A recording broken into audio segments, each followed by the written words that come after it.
বৈশাখের বিকেল বেলা তোমায় নিয়ে বকুলতলা। তো বৈশাখের প্রথম দিনেতে বকুলতলায় যা হোক না যা হোক আমরা তিনজন মিলে বেরিয়ে পড়েছিলাম একটু বেরু করার উদ্দেশ্যে। এখন আমরা পৌঁছে গেছি আসানসোল বাস স্ট্যান্ডে, আর বাসে চেপে পর সোজা যাচ্ছিলাম দুর্গাপুরের উদ্দেশ্যে। বাসটা একদম খালি খালি ছিল, উঠে পরই সিট পেয়ে গিয়েছিলাম।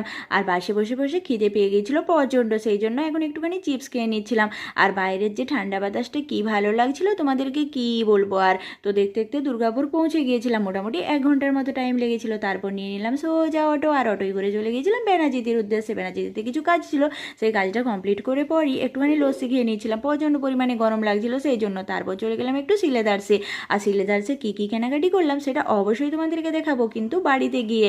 তো ঘোরাঘুরি করার পর প্রচণ্ড খিদে পেয়ে গেছিলো, সেই জন্য পৌঁছে গিয়েছিলাম খাবার খেতে। তারপর চলে এলাম বাড়িতে। আর এদিকে দেখো, ছেলের জন্য একটা স্কুলের ব্যাগ নিয়ে এসেছিলাম, আমার জন্য জুতো নিয়ে এসেছিলাম, আর ছেলের জন্য জুতো। এগুলো কেমন হয়েছে কমেন্টে জানিও, ভিডিওটাকে একটা লাইক করে দিও, চ্যানেলটাকে সাবস্ক্রাইব। Bye bye.